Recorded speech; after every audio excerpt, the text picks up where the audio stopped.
I'd like to welcome you all to the celebration, the life of our beloved friend, Elizabeth Freeman. I'd like to welcome you on behalf of Felix and Jackie and Candace and Roger and the Freeman family. I'm going to tell you a little bit about what we're going to do today, and then I'm going to turn it over to Roger.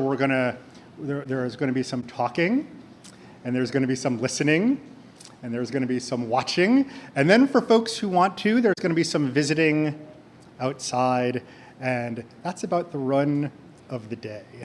And you'll hear more from me as we go on. Again, behalf of everyone, I'm delighted to see so many of you here on this beautiful summer day. I'm delighted to see so many folks on Zoom, and it's a great happiness to be celebrating Beth's life with you.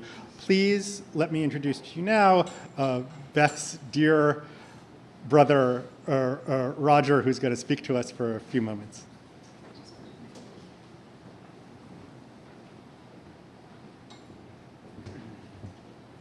Thank you, Pete. One more time, can people on Zoom hear? Everybody good? Great. I'd like to add my own thanks to Pete's for all the friends, family who've gathered here in person and made time on Zoom for this celebration of my sister Beth. I'm deeply grateful for your presence at this celebration, and I know Beth would be too. Before remembering Beth's remarkable life, I do have to say that I'm angry that we are here together. A 57-year-old mother, wife, and sister should not die of a disease that is preventable with a common diagnostic procedure. It's just not right that with all the healthcare knowledge, technology, and resources that we have, Beth's disease was not diagnosed earlier. One of the promises that I made Beth before she died is that at every opportunity, I would urge her friends and family to take care of their health, listen to their doctors, and have their colonoscopies. But we are here together, and I am also here with profound feelings of gratitude for Beth's life.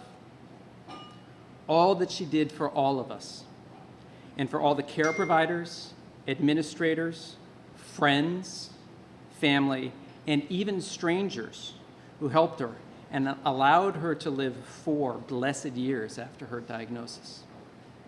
So I want to express my deepest thanks to Dr. Chloe Atreya, Dr. Yuman Fong, the nurses and staff of UCSF, City of Hope, and Stanford, the home care professionals that treated Beth, the therapists, cooks, yoga instructors, and many others who helped sustain her life with as much comfort as possible. And to all of you who showed up with love and support throughout her cancer journey. Finally, I want to most of all thank my West Coast family of Candace, Felix, and Jack, who showed their love of Beth with grace, humility, and commitment throughout. It truly takes a village, and it is this village that allows me to set aside my anger and celebrate Beth's life with you today.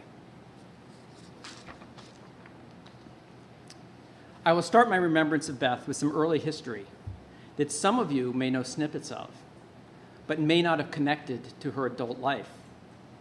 Beth and I grew up with our mother in Denver, Colorado, in a small house across the street from the University of Denver. Our mother was an assistant professor at DU. As you can tell, I am the only one that did not go into the family business. And we grew up running around campus as faculty brats. To say Beth was precocious is certainly an understatement.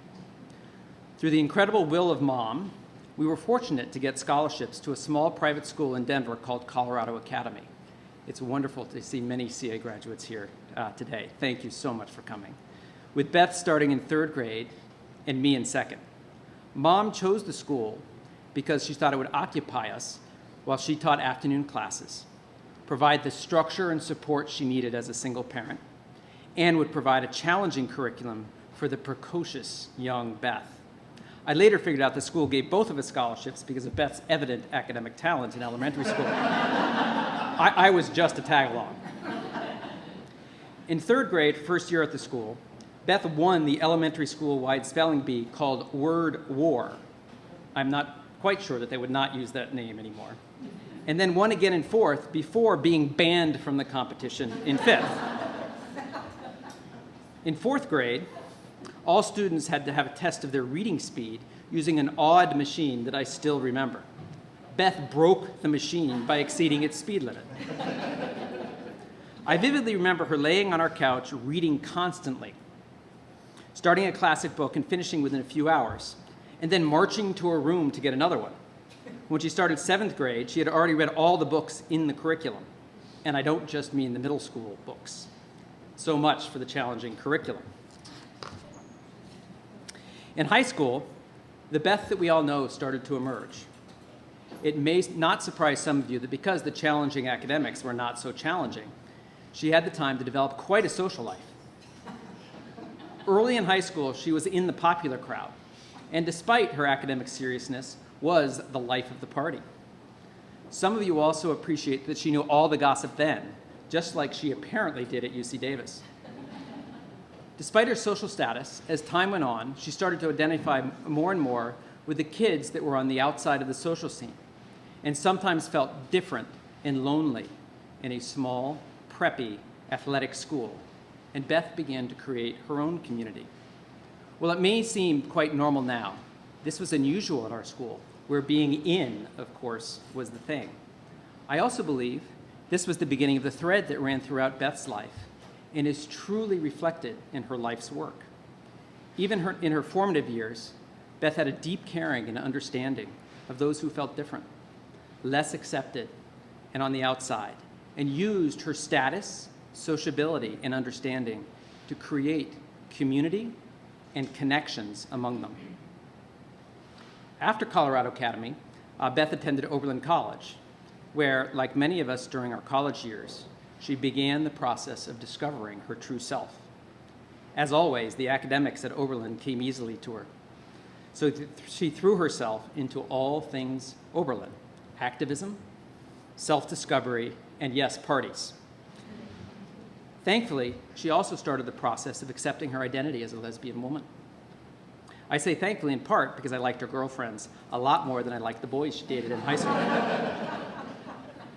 I also think that with great help from many friends who are here today, she became more secure in identity and found the community around which she would organize her life's work and have a profound and lasting impact on the world. Like many siblings after college, Beth and I went different directions. She, of course, entered the family business and over time made her way to the West Coast. And I, the family rebel, went into the business world and stayed east. While we stayed in close touch and saw each other periodically, the long distances, the differences in our lives, and the daily routines of raising children and developing our careers left less room for deep connection. It is only in recent years, largely after she got sick, that I learned more about Beth's life after Oberlin. As I started to learn more deeply about the details of Beth's life, I came to realize that her personal and professional lives were not two separate lives, but one life that was united by her deep caring for the LGBTQ community and for people who, as one colleague put it, thought of themselves as underdogs or on the outside, all of which I started to recognize from our time growing up together. It has struck me that unlike many academics with Beth's extraordinary accomplishments, of which there are many, 3 published books, 1 on the way, endowed chair, associate dean of the faculty, etc., Beth's academic work did not define her life. It was her life that defined her academic work. And her life revolved around her unique understanding of her community, her deep caring for all the individuals in that community, and most importantly, her love of Felix and her family. I have to confess that to learn more about Beth's academic career, I attempted to read her books starting a few years ago. I failed. They were way above my head. I more recently turned to her CV to choose an article to read, but I got intimidated as I turned page after page of publications. So rather than pretend, I decided to leave the academics to others who will speak today and got in touch with some of Beth's students and colleagues. The picture they painted of Beth as a teacher, mentor, and friend was remarkable, and concrete proof of how deeply she cared and impacted these individuals. I shared just a few of many anecdotes that I heard. A graduate student who is now a professor at another university recalled how Beth called her out for not engaging and underperforming after just 2 weeks of a graduate seminar.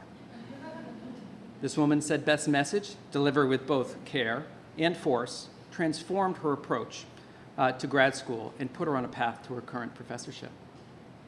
Another graduate student recalled Beth insisting she write a paper 5 times, and each time returned it to her with detailed margin notes. This student, also now professor, still keeps all 5 drafts and periodically reviews Beth's notes when she is writing. A TA who worked with Beth on a 200-student undergraduate lecture recalled how Beth kept notes on each student, enabling them to feel individual attention and to improve what Beth called their atrocious writing. A colleague who was struggling with academic politics in her first leadership position told me that Beth, with her usual wit, presented her with a bottle of candies labeled F's to give and taught her when to and when not to give an F about academic politics. All of the people I talked to pointed to Beth's impact on the field of queer theory and her development of an entire generation of academics that will carry forward her work. They also said she brought incredibly diverse talent to UC Davis and taught new colleagues how to navigate the arcane world of academia.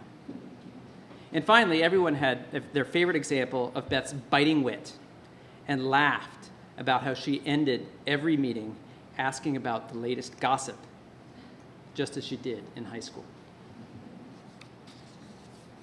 As I listened to this, I could not help but reminded of the Beth I knew when she was young, and her unique ability to create community and connections through caring for each individual in her life.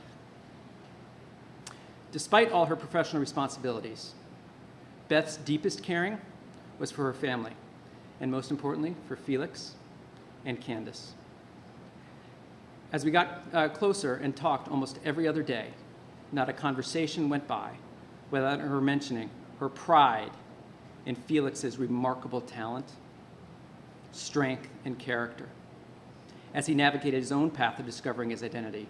At the same time, he worked on processing her inevitable death. As demonstration of her love of Felix, Beth willed herself to stay alive for 4 years of miserable treatment after diagnosis, so she could support Felix through his high school years. Through tears, Beth told me before she died that one of her best days was when Felix told her, "I am going to be okay, Mommy. I really am." And Felix is going to be okay because of his own strength and Beth and Jack's care and love as parents.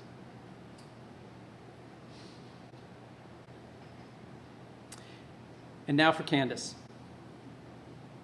How is it possible that unconditional love can be discovered during the misery of terminal illness? Well, it can. And it came to Beth in the form of Candace, who has shown all of us what true love is, and selflessly supported, cared for, and loved Beth for everything that she was. Despite all the struggles, Beth was blessed to have Candace come into her life. And we were blessed with the support of that wonderful organization, Wish Upon a Wedding, to see the two of them get married last February. I am eternally grateful to my sister-in-law, Candace, for all that she did for Beth, and know that Beth's love and legacy are safe in her hands.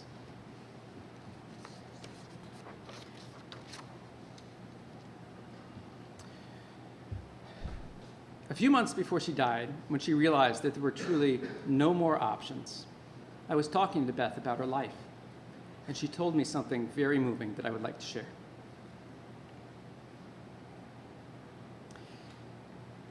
In her very direct way, she said that while cancer sucked the big one, she was not sure she would change the last 4 years.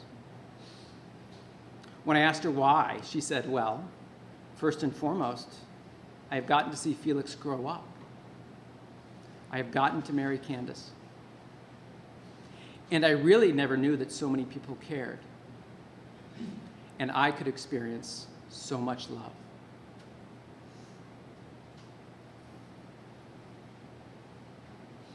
So in closing this remembrance of my dear sister Beth, I ask only one thing. Let's celebrate her life and go forward in our own complex worlds, caring for each other in the same way that Beth cared for us. Thank you.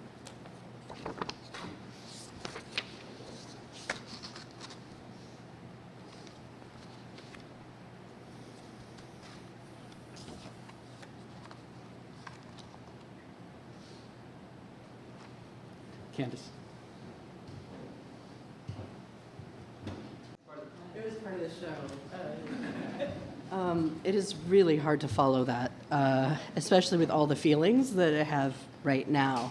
So that is why I'm glad that I wrote a script. Thank you to everyone. I'm about to give thanks and double down on the thanks that Roger gave to the medical professionals, the care workers, dear friends, colleagues, and family members who supported Beth during her 4-year fight with colon cancer.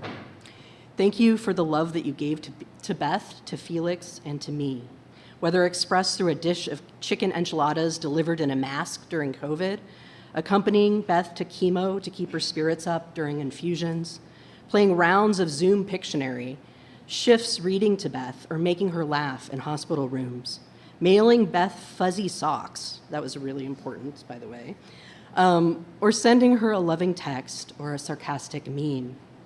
Thank you to those from out of town who traveled to San Francisco to spend quality time visiting with Beth over these past few years, or to the locals who cooked her magic broth, took her on spa dates, to the ocean, to the queer bar around the park. I know all of these small moments accumulated and meant a lot to her. Special thanks to Roger, Misun, Emmy, and Paxton. Beth, Felix, and I so appreciated the family time that we shared during your visits to San Francisco, like the walk through the redwoods of Muir Woods, just over the hill from here. And I think it makes sense that she's here to look at that hill. We were kind of small among the redwoods together just about 1.5 years ago. Roger's support was crucial early on to Beth's refusing, as she used to put it, to just turn her face to the wall. She used to talk about that, urge to turn her face to the wall and give up. And this happened, especially after her initial diagnosis and upon entering palliative care. With Roger's encouragement, Beth sought out second opinions, found surgeries that would buy more time, and made use of networks of support like Colon Town, which was a very important online community that kept Beth informed and in community, and let her know about trials that were possible, what drugs felt like, things like that. I'd also like to thank Brigida, who Beth had asked ahead of time not to leave me alone that first week after her passing. Brigida provided steady, loving counsel during the most trying time in my life, along with flannel PJs, Gatorade, gourmet snacks. You never know how much you need this stuff until you do, and last-minute rides to and from the airport. Thank you also to her family for also welcoming me into their home this week. I'm sorry that I've been preoccupied in this past 24 hours with constructing the last-minute crowdsourced slideshow that we'll see at the end here, and what I realize is an absolutely impossible task, especially for me in the midst of agonizing grief, encompassing Beth in words. I've decided to go another way here in my comments today. I sort of got a peek at Roger, so I knew what was covered, and just share a little bit of our story and a couple of Beth's incantations that I would like you to take with you. I know that you already know a lot about who Beth is and that you love her. I'd also like to thank Jack and Felix for including me in this new form of family that we are building, especially for the ceremony that we shared together, planting Beth's ashes up the hill here. She was planted in a juvenile live coastal oak. And then afterwards, we ate a whole fish with bones and everything afterwards. And it felt as if Beth had blessed that meal, and that she was with us. There are so many more people here that I could name and who deserve my thanks, and you know who you are, and you will forever be in my life. Beth truly believed in forged and queer forms of kinship, and her friends absolutely are family, and they have been there for us at every turn. So if you don't know who I am, you probably know me through email. I'm Candace. I've been Beth's partner for 5 years and some change. We initially met online after I sent her a fan letter. Yeah, I'm that one. About time binds. It was a long fan letter too. I'm Gen X, so I write quite a bit. Back when Facebook was young, and she took a chance on adding a relative stranger. We actually had more than 100 friends in common, so I think it was sort of safe, right, to her feed. And I watched Beth write comments that were deeply irreverent and insightful, rooted in care, all over folks' social pages for years. So it was a long-standing crush that evolved, that really came out of text in a certain way. 8 years later, while single in Minneapolis, I posted on Facebook complaining about how a kind of shitty first date, who I was driving home through ice and snow, turned to me and said, "You're gonna take this the wrong way, but you're a little awkward." Yeah, and Beth immediately posted, "I'm a sucker for awkward," and transformed my shame. I dropped into her DMs to parry the flirt, and from there we simply couldn't stop writing to each other, back and forth. We started talking on the phone on her commute to work, long rambling conversations about the history of our lives, and then we whispered into the night in the dark over FaceTime after Felix had gone to bed. That's when you had a bedtime. We arranged to meet in person in Berlin. That was the first time we met. That was our first date in person, was in Berlin. And I was like a new assistant professor at Carleton, and I used my research funds because she was giving a talk, right? So it was the first real opening in her schedule. And yeah, that date took place in a hotel room after an international flight. And from there, we flew to Copenhagen together. I followed her on her European tour, where we inscribed our names on a lock and attached it to a bridge like utterly crushed out teenagers. We became absolutely smitten with one another, moving between what Beth called the blowtorch of desire and the gold standard of cool, weighty love. We talked about feeling met emotionally, intellectually, ethically, and every which way you might imagine. She was brilliant, dirty, exquisite. "What a relief it is not to coast," she wrote. I think no one we loved could get us to shut up about the other one, and we generated so many words, so much text to scroll back on. And I don't know what you do with like WhatsApp and how you keep an archive of these things these days, but I do need to find out. Beth liked to discuss time travel fantasies. I don't think this was unique to me, so it's okay. I know there's exes in the room. What if we had met in the 1990s, but we were both in our 20s? There was a 10-year time difference, right?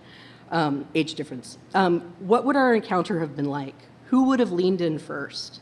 But we also calculated that this great love in middle age was only made possible because of the broken hearts, therapy, growth, for me, years of sobriety, and the years before we met. Even if we could have arranged time travel, as young people, she was pretty sure, we would have simply destroyed each other. It's probably true.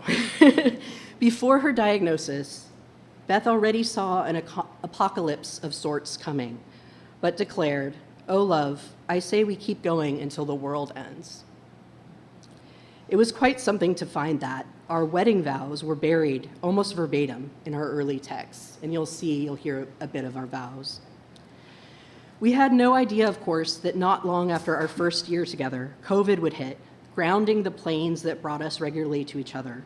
And then, a few months later, in June of 2020, Beth went to the hospital for some abdominal pain, and they saw shadows in her liver scans. I packed my dog and cat and a week's worth of clothes into my car and drove from Minnesota to San Francisco in the shutdown of deep COVID, arriving in time to drive Beth to the colonoscopy where they found cancer. I stayed for the next year teaching online. I never thought that I would be thankful for COVID, but there it is. I was able to spend time with Beth because of that. Learning to cook macrobiotic meals. I am not the best cook, and those things take 4 hours. They're insane. Taking Beth to medical appointments, Felix ate some of them, and then but we were happy for like other kinds of protein delivered. Taking Beth to medical appointments and holding her at night as first the absolute terror descended before she figured out how to turn her face away from that wall, how to live with trickles of hope for more time, at least, sit with unfathomable fear, and be there fully as a parent for Felix to see him into young adulthood. I was lucky to be able to take a sabbatical year to live here in Potrero Hill with Beth and Felix and our many animals, cats, Figgy and Penelope, and dog Bruce, named after Bruce LaBruce. If you know, you know. The pain of living long distance in the time since then has been immense and complicated. I teach in Minnesota, she teaches and lives here.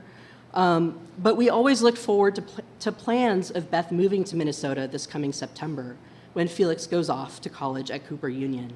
The movers, in fact, had already been scheduled when Beth died. We had a small wedding ceremony this past February with the help of the organization Wish Upon a Wedding, which fancified everything. I think you'll see the fanciness. In part because we faced that Beth might not have much more time, and we wanted to bring our families together to celebrate our love while Beth was still well enough, though honestly, she was barely. I'm going to play a reel of our wedding highlights because I think it gives you a sense of our charge together and our commitments. Beth and I did not pick the music, so, and no offense to anyone who likes this song. So please bear with the extra shot of sentimentality. So there'll be just a 3-minute video, and then I have a few more words.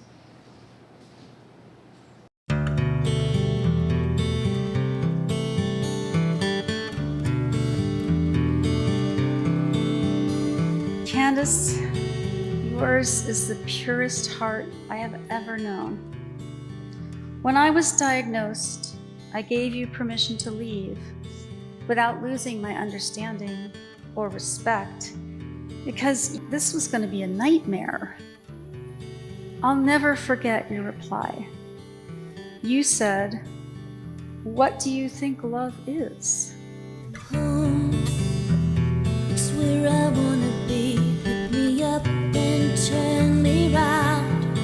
I feel numb, born with a weak heart. We have been so overwhelmed by your love and your words and your kindness and your presence. The fact that I see the emotions of being here and witnessing our experience of marrying like on your faces, and it's reflecting something. It's more than the sum of its parts. I don't know. And you're standing here beside me. I love the passing of time. Never for money, always for love. Cover up and say goodnight. Say goodnight.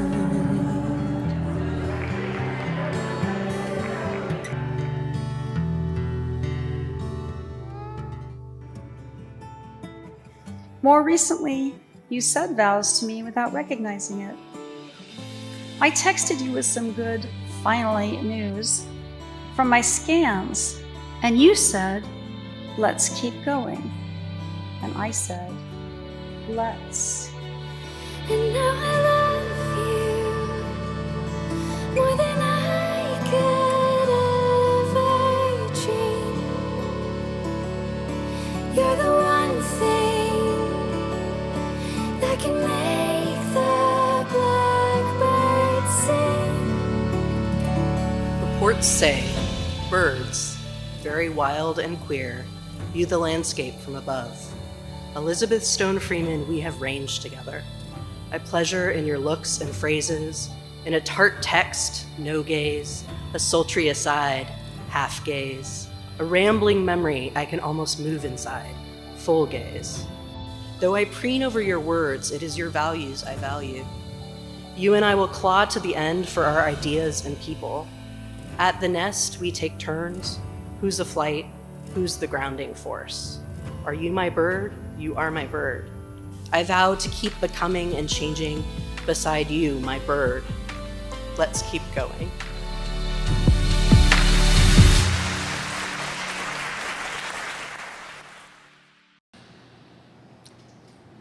All right, so I'll just have a few more minutes to sum some things up, and then I'm going to invite Felix to read a poem for everyone. A month after Beth's death, I coerced myself to move my body again. Of course, crying happens at the edges of all of my activities lately, and nothing is more cliche, perhaps, than the person with tears streaming down their face while wedged into a yoga pose. Warrior 2, however, is usually safe. If you know it, it's the one that's kind of like this. And not that, don't follow my direction there. One arm stretches in front like a straight arrow, legs supporting the side turned torso solidly, and one arm pointed at the back so that the body makes a T formation, the gaze drifting forward out over the front hand. It's an untwisty pose, no deep hip stretches. I assumed stoic control, emotions contained. Then the instructor asked us to imagine the front arm symbolizing the future, the back arm our past, and ourselves as residing firmly in the present between them. Trying to inhabit this awareness absolutely demolished me. It required cordoning off Beth into one designated portion of my awareness and material body, casting her, us, into one limb of the past, and by standing centered in the present, looking toward the future, abandoning her. A part of me is unthinkable, unseeable, unknowable without her. Without Beth, I am diminished. I found the thought untenable and even sickening, and promptly fell out of the pose. In the car after, I thought it through. With conviction, I understood that to keep my consciousness inside my mortal body in space and time, I desperately needed to see Beth as continuing with me in my present as it unfurls and falls away, and joining me, beside me, in whatever the future will be. How this understanding of Beth's continued presence rather than absence happens for me is personal, sometimes material, sometimes internal. But to give you one example, and there's just some images here, for my past few birthdays, which happened in July, we've taken a canoe out on the Cannon River in Minnesota to see the bald eagles and turtles and dragonflies. Because of her illness, we always chose the shorter 6-mile trip with Beth up front and me rowing in the back. This year, my friend Garrett accompanied me on the canoe trip, and we went the longer 12-mile way.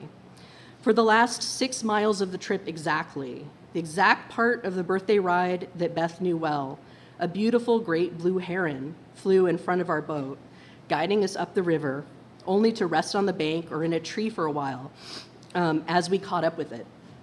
We would sometimes lose sight of her, but she would always reappear, dip down in front of us, and then glide forward. She continued to usher us down the river the whole rest of the way for 6 miles. It wasn't her nesting spot. The truth is, the distinction between magical thinking and actual magic is tenuous indeed. There are 2 notes of Beth's inscriptions that I keep in mind as incantations. On my refrigerator is a card depicting 2 ravens in love. I guess I'll excuse the Blackbird song. A handwritten note from Beth clearly comes after Beth's diagnosis, as it makes a dark jest about intubation. It includes the last line, I love you with a love that is more than a love. I love you with a love that is more than a love. Reading this line does something for me. It transforms my thinking as I try to fathom and internalize Beth's meaning. A love that is more than a love, in its beautiful yet simple rhythms, suggests an understanding of love beyond the finite, the countable, the worldly, love imagined in all of its best qualities, multiplied to near unthinkability. It's unconditional love, but pushed beyond ordinary time to the sacred and eternal temporalities that Beth sometimes writes about. I also recently found an inscription of Beth's that was clearly written before her diagnosis, not long after Beside You in Time came out. Inside my copy, she had scrawled this message, which is up there, but it's hard to see. Zoom probably sees it. For my beloved Candace, I want to be beside you always. Though these two incantations are addressed to me as beloved, I want to share them with you all today and hold you in their wide berth of signification. Beth loves you too, evidenced by you being here, with a love that is more than a love. She plans to be beside you in time, when you have need to call on her, and available for time travel when you're ready to recall her. The fact that we have so much of Beth's thought on paper certainly helps with that too. In a short piece, Too Close for Comfort, Beth acknowledges that, quote, grief is a loss of both content and form. Someone, in all their former plenitude and detail, content is gone. But she suggests that in, quote, sentimental mourning, as in sentimental love, there is no such thing as a non sequitur. We see our beloved in everything. Everything is stitched with their color. Thus, sentimentality is hypersocial, social not only among humans, this is Beth, but with the more than human. Its queerness lies both in the non-relational lack at its center and in the forms of compensatory hyper-relationality that it fantasizes, its over-closeness with everything, and most importantly, in the dialectic between the two. I know this is a celebration of Beth's life as in the past tense, but I'd like to challenge us to take a page from Beth's understandings of queer temporalities to include her in our experiences, our psychic structures, our notions of kinship, our daily rituals, and profound recognitions going forward. Perhaps it's sentimental, but let's keep going with Beth. Thank you. And now for Felix.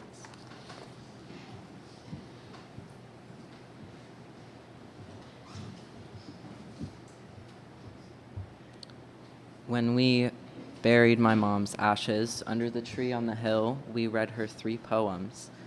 And I've always shared her love of poetry, although I don't think it stretches as far as hers did. I'm still getting there. But it took me a long time after her passing to write again and to make art again.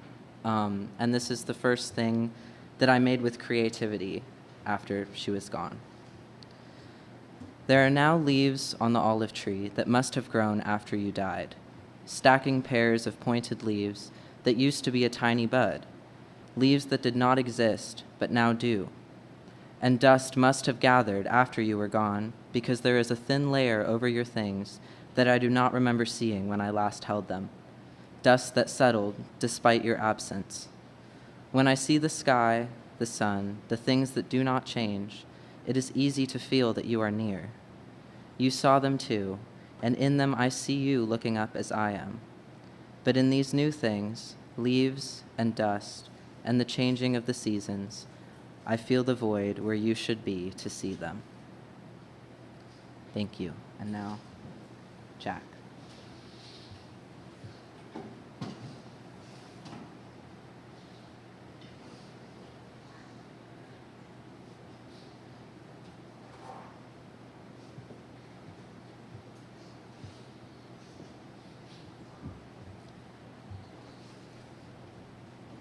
I'm Jack Cherry, Beth's ex-wife, co-parent, Felix's stay-at-home Mr. Mom. Beth and I were together for 11 years. We were married for 10. When she called me at 6:12 a.m.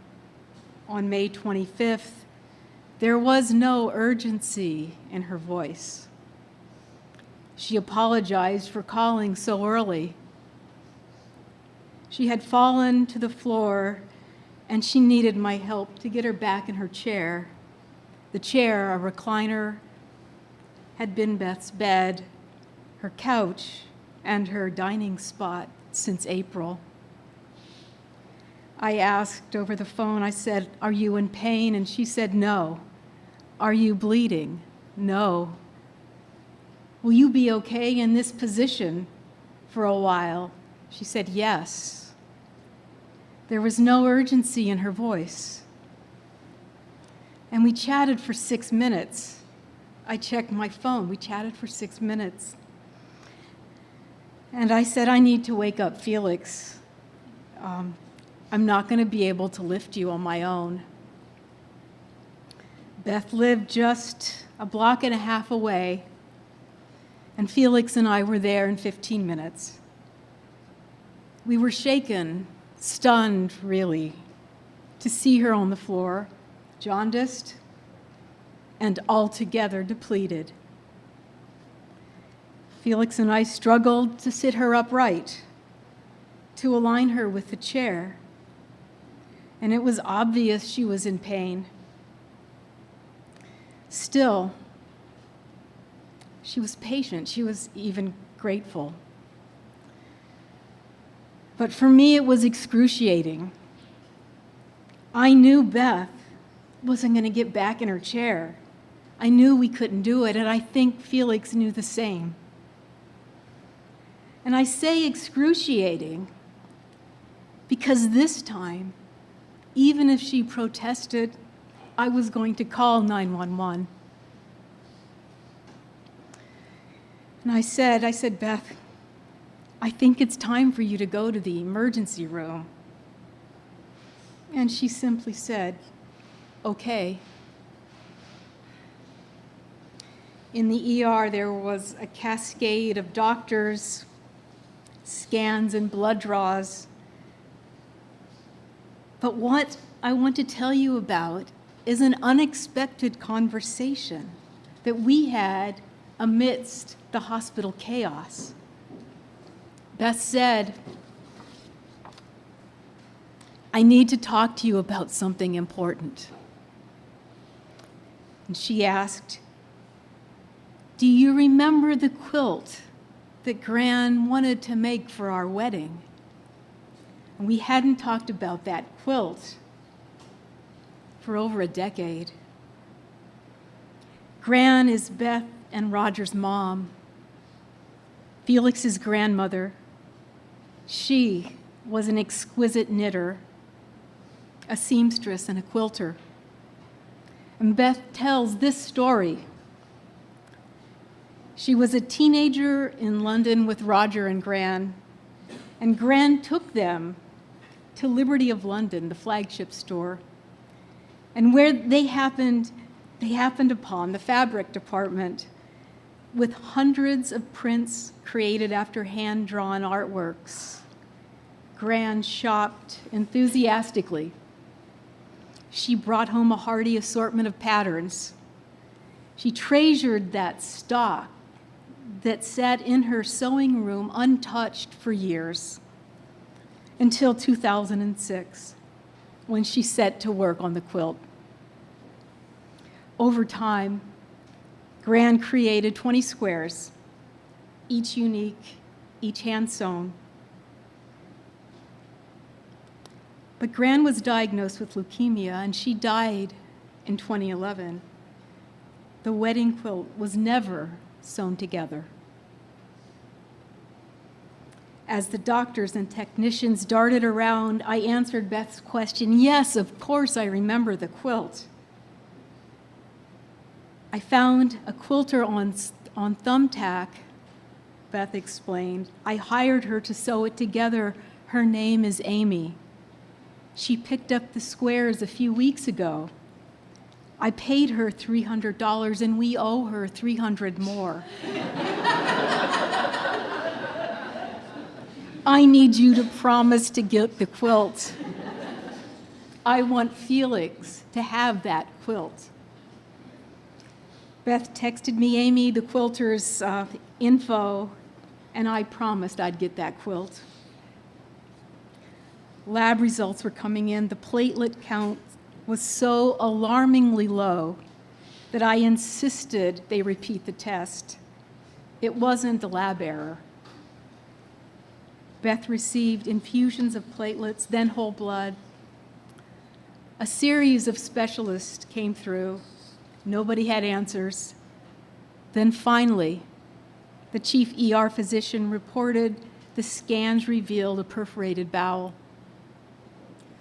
The doctor asked, and Beth confirmed her code status was DNR. You can't forget the quilt. Gran was making it for us, and I want Felix to have that quilt. Over the next several hours, as we moved into a room on the 12th floor, the room she would die in 8 days later, Beth reminded me of the quilt several more times. Giving the finished quilt to Felix was Beth's final request of me. I've thought on this. For 2 months, I've pondered, and this is what I've come to believe. The quilt and every stitch therein is an outward and visible sign of Gran's love. Each square made by the very hands that held Beth and Roger as infants, the hands that cooked for them, the hands that knitted their sweaters and applauded their achievements. To my eye, quilts are the epitome of queer, with random patterns, rakish angles, and rainbowed colors. Beth wanted each of those 20 queer panels imbued with the love of her matriarch to be pieced together, bound for eternity, and given to Felix. And that's exactly what Beth has done for us right now. Our love for Beth has spawned this queer gathering. Those on Zoom, wherever the camera is, and those of you in this room, we are a collection of folk of rakish angles and rainbowed colors, representing each of Beth's communities.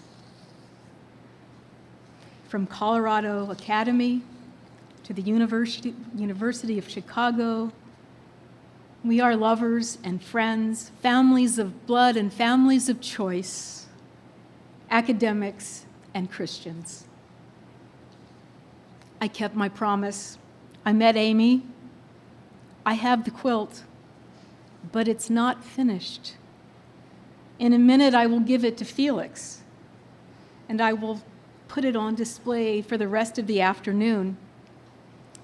I invite you to look at the impeccable handiwork and remember each stitch is an outward and visible sign of Gran's love. And as you look at it, I ask you to be aware of your love for Beth, and by that extension, your love for Felix. Touch the quilt, if you will. Imbue it with your love, because it's the love of this gathered community that will complete it. Felix will take the quilt to Cooper Union, and then Gran's love, and Beth's love, and my love, and your love will shroud him as he sleeps. To be shrouded in love, isn't that what we all want? Felix, come get your quilt.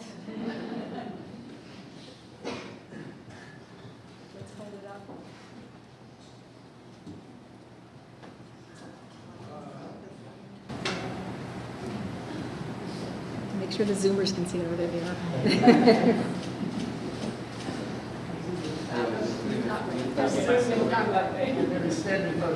Oh. Yes. Can they see it? Yeah. Okay. Now, why don't you just drape it over this high table?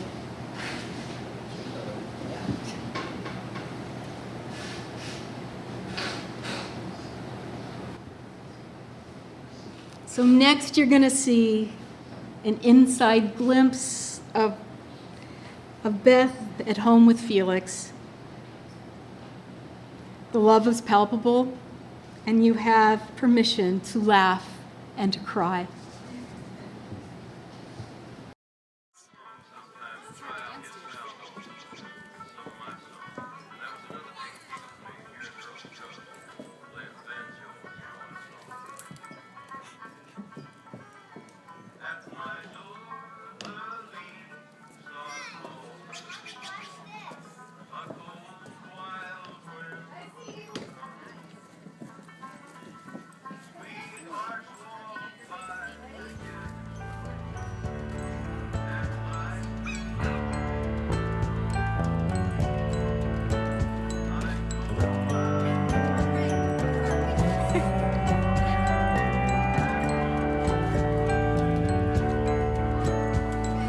Why would I stop loving you 100 years from now? It's only time. It's only time. It's only time. What could stop this beating heart once it's made a vow? It's only time. It's only time. It's only time. If rain won't change your mind, let it fall. The rain won't change my heart at all.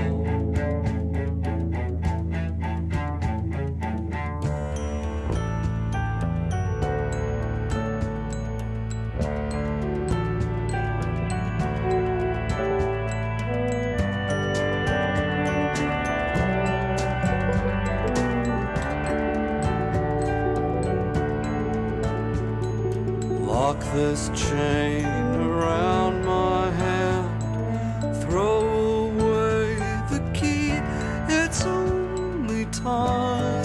It's only time. It's only time.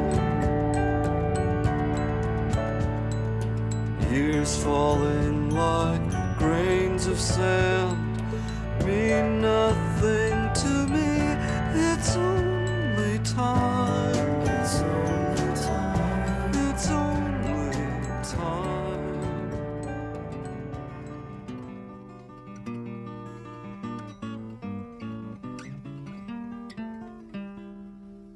If I could save time in a bottle, the first thing that I'd like to do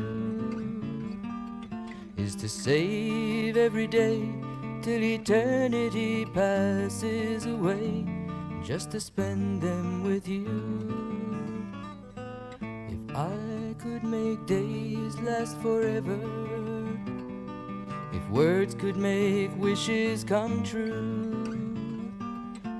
I'd save every day like a treasure, and then again I would spend them with you.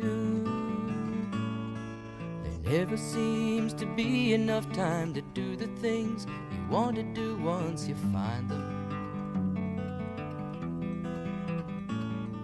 I've looked around enough to know that you're the one I want to go through time with.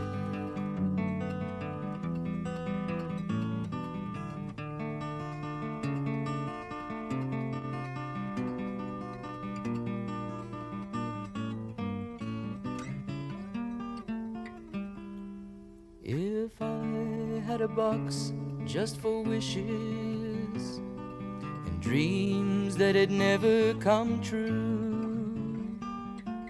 The box would be empty except for the memory of how they were answered by you. There never seems to be enough time to do the things you want to do once you find them. I've looked around enough to know that you're the one I want to go through time with.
Hi, everyone. My name is Peter Coviello. Some of you will know me, some of you won't. I've been Beth's friend for a couple of decades, though I think people in the room will understand how poor that description is at capturing anything of like the breadth of ardor and devotion that Beth was able to put into the office of friendship. And I meant to introduce the speaking part by saying a few words, but I will say I feel a little, like Ophelia, who says, unhappy that I am, I cannot heave my heart into my mouth. So I'm not really auditioning for Ophelia. I'll just say that, as with I'm sure most of you, the last 2 months have been sad but also weird, like bewildering. Like despite having with a lot of lovely people being in the hospital that last week, I just can't, there's a part of myself I can't convince that Beth isn't on a trip. And then in a couple weeks, she's just going to call, and we're going to gossip, and we're going to catch up, and we're going to talk about this and that, and we're going to enter into all the restorative talk that has been most of the part of our lives together.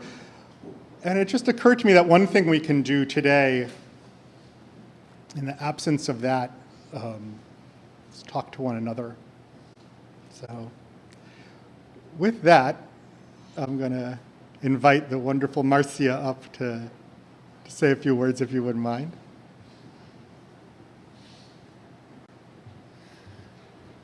Thank you, Pete.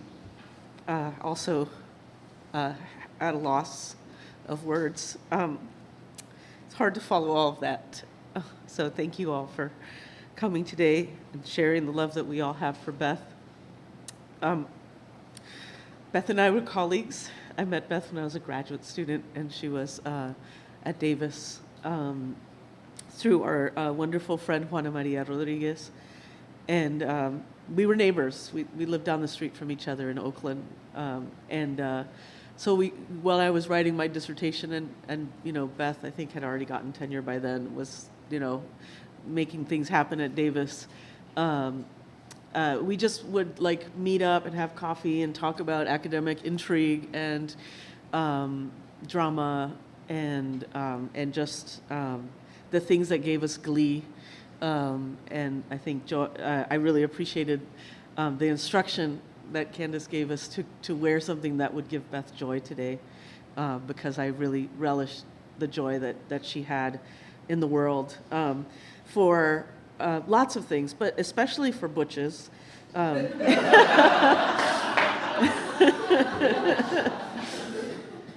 And, you know, I feel like one of the things that I am most grateful to Beth, I mean, there's the like academic titan, Beth Freeman, and then there's the colleague, friend, and, you know, community member, Beth, who, you know, I feel like I connected with first before even her work.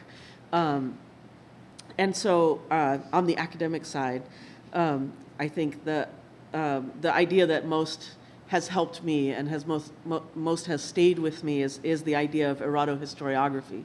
So I'm going to read a little bit of Beth's work about that, and those of you who are not academics might forgive the jargon, but also Beth's poetics. And one of the things that I loved about the way she wrote, or love still, about the way she wrote, is how clearly her voice rings through her ideas. And I feel like I'm going to try to do it justice, but imagine probably about 100 times more sass while and gravitas at the same time while delivering. So Beth's idea from chapter 3 of her book, Time Binds, of erotohistoriography, has helped me think about time travel and engaging with the history of colonial Latin America and the violence that's done to trans women in Latin America in particular, and how to reconcile and figure out other ways of being and of imagining the world. So Beth says, erotohistoriography is distinct from the desire for a fully present past, a restoration of bygone times. Erotohistoriography does not write the lost object into the present so much as encounter it already in the present by treating the present itself as hybrid. And it uses the body as a tool to affect, figure, or perform that encounter. Erotohistoriography admits that contact with historical materials can be precipitated by particular bodily dispositions, and that these connections may elicit bodily responses, even pleasurable ones, that are themselves a form of understanding. It sees the body as a method, and historical consciousness as something intimately involved with corporeal sensations. And I'm going to say that this is where the Titan academic person, Beth, and the femme, fabulous Beth, come together in articulating this idea. So I'm going to illustrate the idea with a hand gesture. And just thank Beth also for her appreciation and joy and glee about this particular hand gesture. And I'm talking about some text that I'm not going to take the time to set up, obviously, because we can't be here all day for this reading. But there's a person named Isaac. They have fingers, and there's time travel. That's all you need to know. As time travel devices, Isaac's fingers don't seem to register the Oedipal drama of penis envy, for they think sexuality entirely outside the two-sex sequencing of conventional psychoanalysis, in which the mother is the past and the father is the future, and history outside the two-sex sequencing of orthodox Marxism, in which the mother is nature, on which man works to produce himself and his future. Exploring and reorganizing relations between now, then, and hereafter, these digits are a tactile unconscious, or as Walter Benjamin describes the cinema's function, as optical unconscious, a surgeon's hand palpating the organs in a patient's body. In Sticky Fingers, which is the name of a movie that Beth's writing about, and the cinema alike, the patient is the present tense. Of course, if manual sex often starts with the first two fingers, the others frequently follow. And very often the fingers eventually double back upon themselves. Likewise, Isaac's subjunctive fingers are intended to bring the past, present, and future into new conjunctions, to double time back upon itself as they insert new possibilities into the course of human events. Thus, Brouwer, the film director, Brouwer's unspoken figure for historical rupture is what may be the only sex practice invented in the 20th century, namely fisting. The fist is a feminized, reverse image of the Freudian toothache. I never fucked with Freud, but Beth did, and I appreciate that she did. The Freudian toothache I described in my introduction, the pain around which an always melancholic subjectivity organizes itself, while the tooth, an instrument of penetration, turns into an orifice by way of the cavity in the dentist's drill. The hand, an instrument of receptivity in its capacity to hold things, becomes, as fist, an instrument of penetration. But hands, even fists, also receive touch, even as they give it. Thus, the film's queer touch across time, as Carolyn Dinshaw has called it, is troped as a reciprocal tactility between disjunctive moments. So we're going to move on a little bit, and this is going to set up our next speaker, our next audio that we're going to hear. We're going to be talking about, so basically Beth's brilliance was that she was able to turn this like deep knowledge that we queer women, lesbians, dykes have about this practice, which sounds horrible to other people when you try to explain it to them. It's like, why do I even bother? But is actually really amazing. That she was able to take that and make it an argument about historiography and how we can understand time is, for me, just her brilliance. So then there's a discussion a bit of stickiness, because the film is called The Sticky Fingers of Time. There's two characters named Drew and Tucker. And she says, in theorizing relations among the senses, subjectivity, and the social that make historical consciousness possible, Sticky Fingers argues perhaps it is time to return to the orifice, to holes, as Woolf has put it, big enough to put your finger through. That's Virginia Woolf. For when Drew and Tucker time travel, they black out and wake up in another era, rubbing their eyes only to find them filled with a clear, viscous liquid, the bodily register of contact with other moments. There's a picture, but you'll have to read the book. It's possible that the clear substance that floods their eyes is intended to evoke tears, the bodily response most obviously correlated with the sympathetic histories practiced by the Burkean man of feeling, but the stretchy, slippery properties of this liquid make it look much more like the personal lubricant of the sort with which many lesbians of the 1990s became familiar through the grassroots sex-positive lesbian presses. Taking the substance as a figure for a different kind of encounter with history, we might say that history is what pleasures. In other words, the boundaries of the properly historical, the retreating edge of a legibly historical formation, may appear in or through a directly sexual version of the Gothic ecstasy that I referred to at the beginning of this chapter. Thank you. So I'll pass it on to AK, the audio from AK. Is that what we're playing next? Yes? Okay. So. Much has been said about Beth's, Gleth to me, brilliant scholarship. I've been asked to tell a story which is about her activism. Fisting the chicken. I was out of my favorite lube. I went to the sex store, because that's what one did in 1992, lubes not yet being widely available at the drugstore, and discovered that this favorite lube, Probe, had a new label on it. The bottle now said, "New, improved, light and silky formula." I was dumbstruck. How could they do this? It was unconscionable. The Probe company had taken an excellent lube, beloved by gay people for its thick, goopy properties, and made it thin and natural feeling, which is practically like calling it heterosexual. I complained about it to Gleth. Gratifyingly, she was also outraged. Unlike me, however, steeped in my helpless fury and despair, at the most I was probably planning to make a zine about it. Gleth determined to do something about it. This was another one of her gifts. Once determined, she would find a way.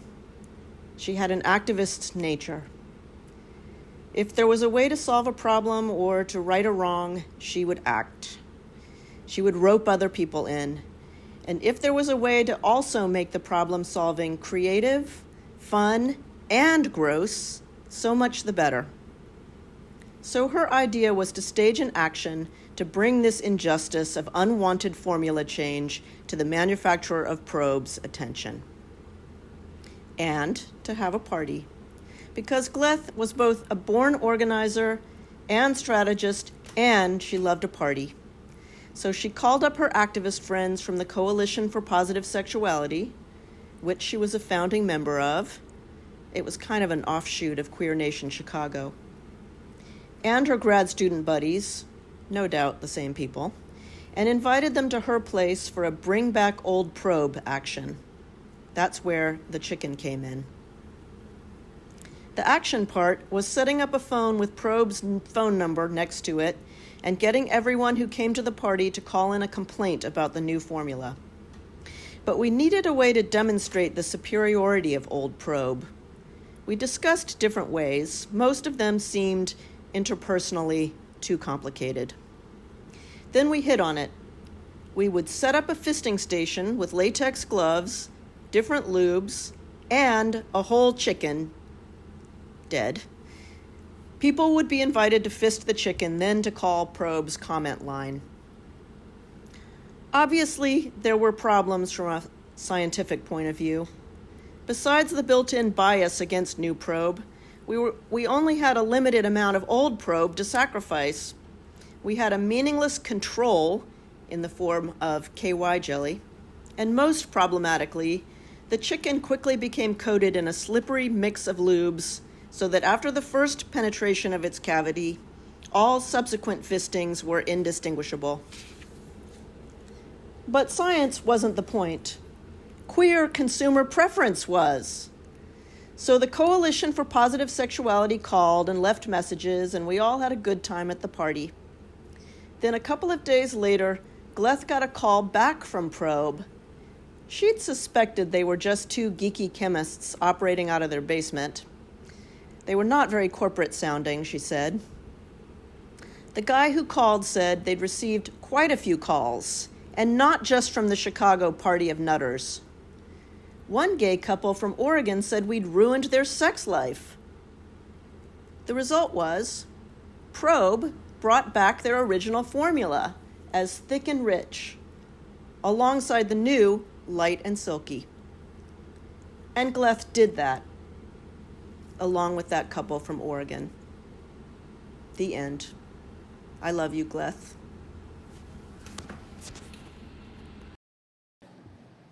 Well, friends, we're going to carry on and hope our friends on Zoom join us. I especially want the friends on Zoom to join us because I think in my haze, I didn't say Cordelia, did I? I said Ophelia.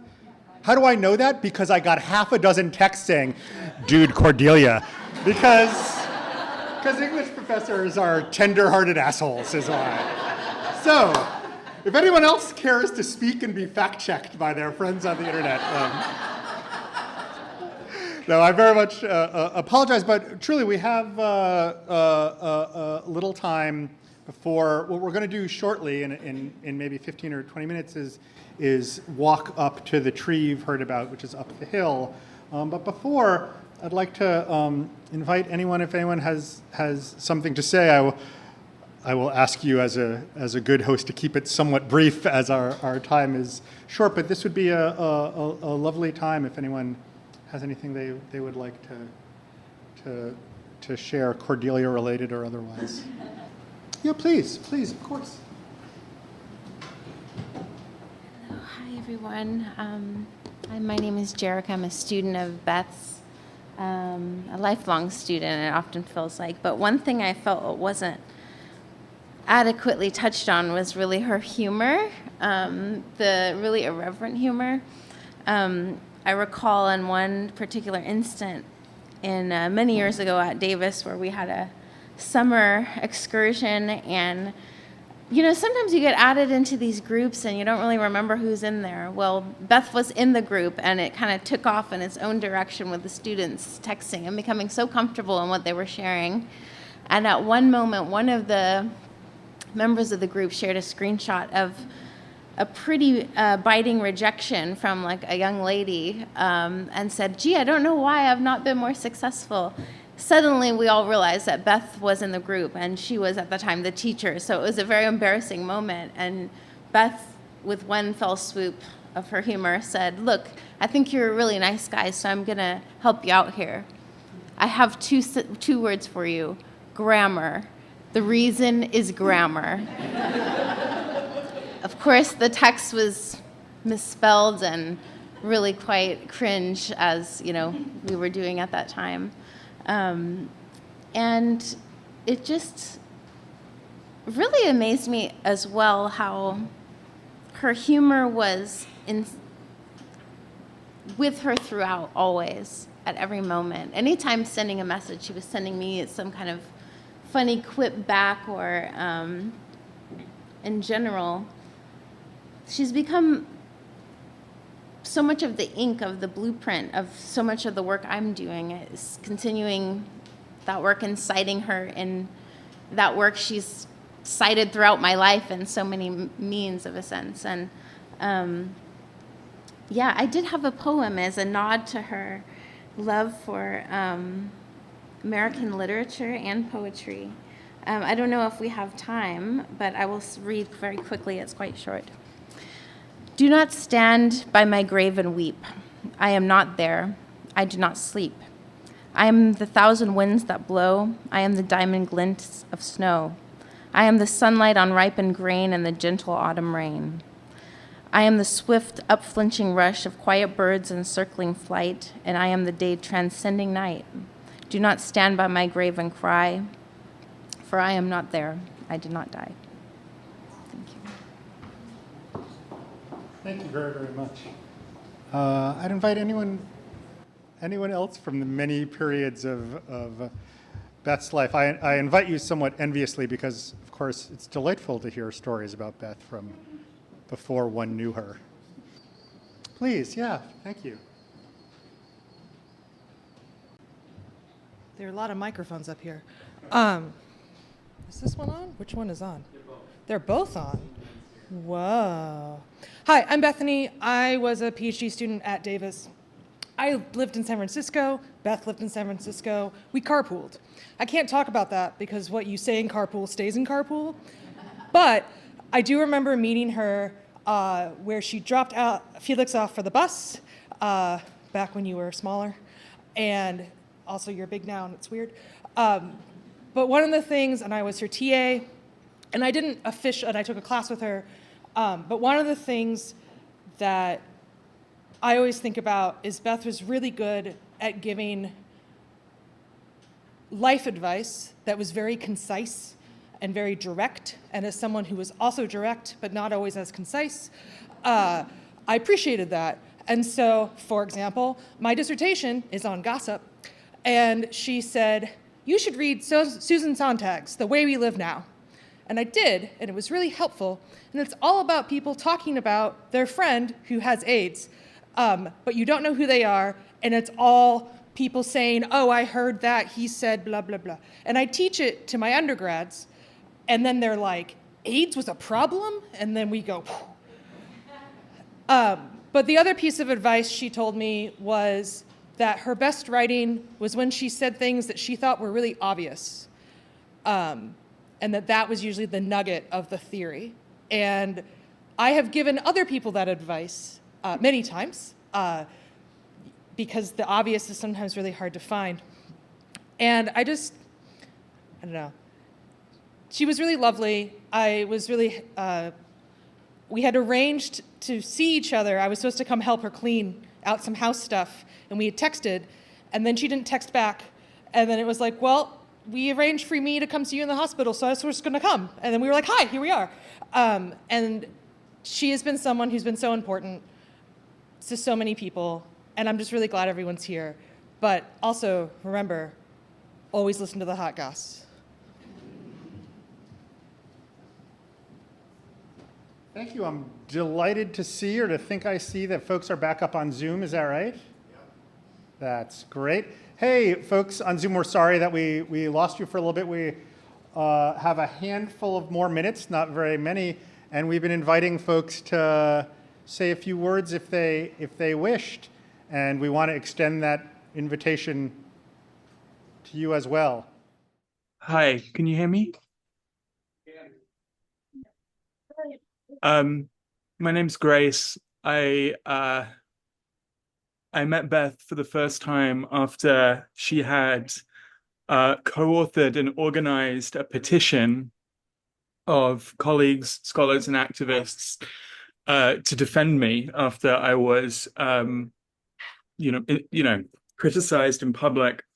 It was an act of solidarity of the most extraordinary kind, and we became good friends quickly thereafter. I miss her so much. She officiated my wedding to Danny, and one of the things that I think about when I think about Beth is how excited she was and what complex feelings she had about marriage and about long-term relationships and commitment. I learned a lot about commitment from Beth, and I will continue to take that with me. I also am Cordelia-like somewhat here, but I'm very, very, very grateful to be in this space. Thank you, and condolences to everyone who is grieving.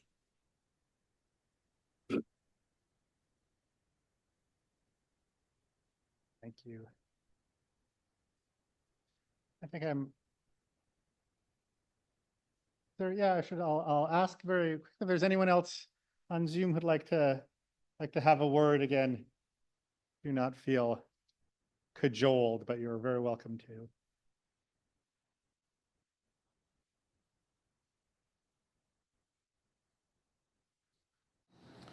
Well, friends, here's my thought. What's going to happen over the next hour or so is that in groups of roughly 10, we're going to invite folks to go out that winding, and I will confess to you, somewhat steep path to see the very beautiful tree that has been planted and that you've heard about.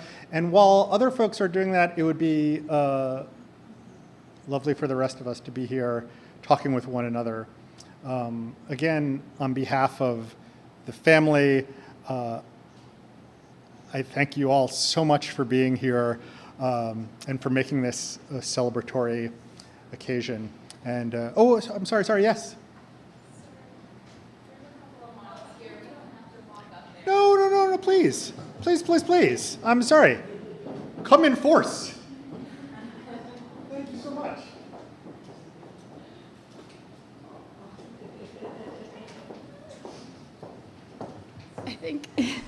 I just think that we were in her mom. Well, actually, I'll let Becca say it. She was in her mom group since Felix and Chucky were 6 months old.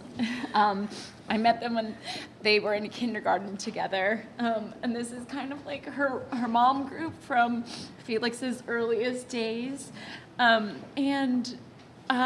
We were her buddy family in kindergarten, so we spent many days in my San Francisco home talking about life and love, and we went on girls' trips together, and Nikki has a really good story about her in a flamingo costume. I actually realized I have an assless chaps story as well, which is just coming back to me. I've actually never looked at these pictures, and when you were calling for photos, I was like, where would I find that CD? But we did go on a mom's trip, and they had a professional photographer, and it was boudoir photos, and so we are all like embracing this. Vara, you were there. I have memories.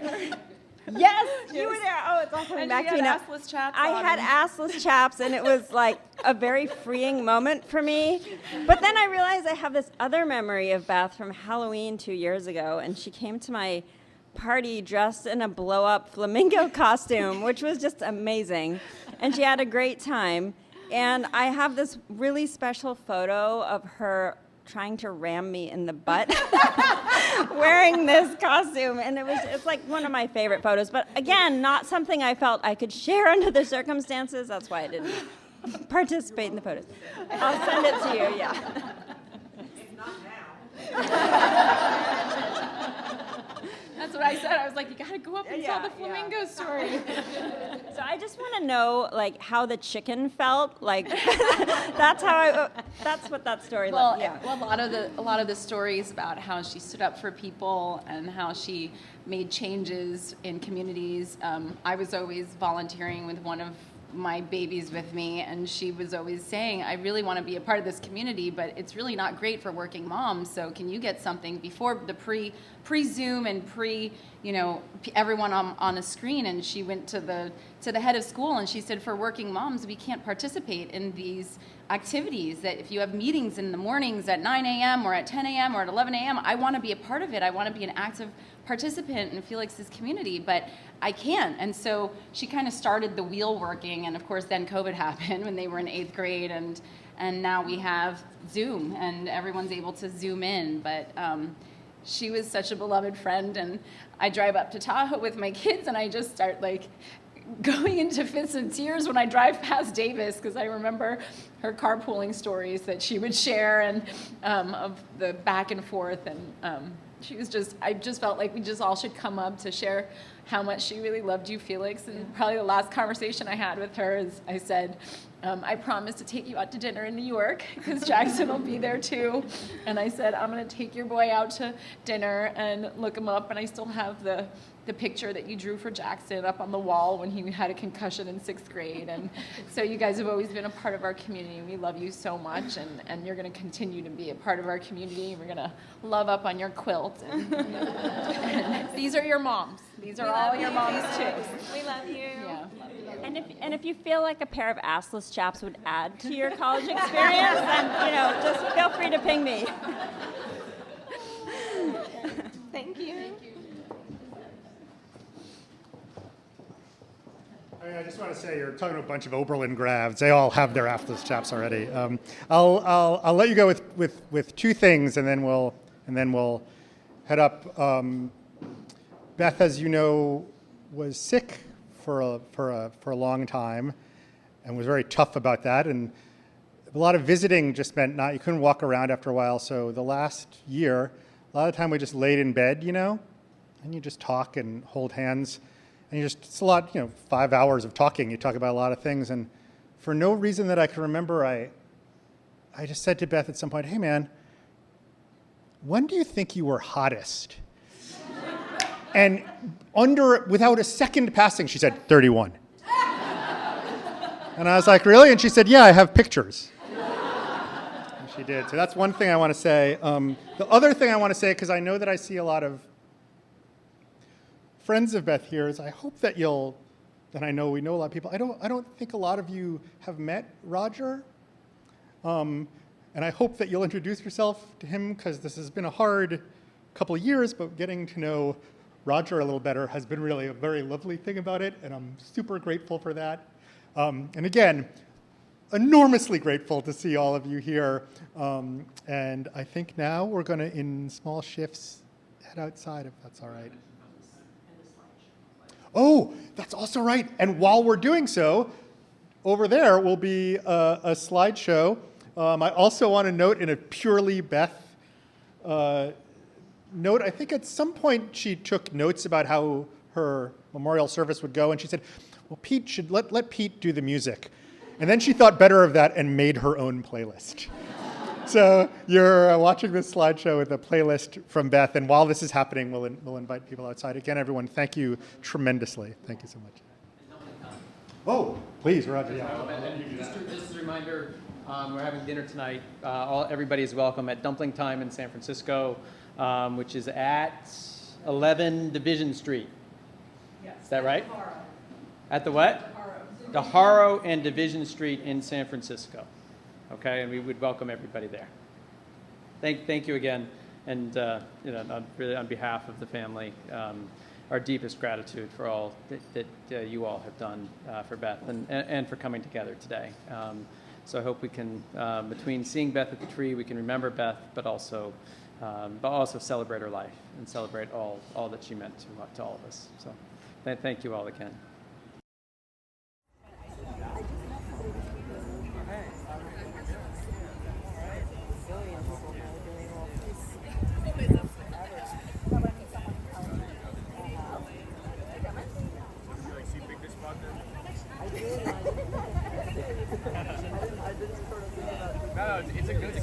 good view, you know? It's a good view. When it's not like 100 people trying to get here, it's probably easy.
Yeah, I'm just going to stand in front. I'm not going to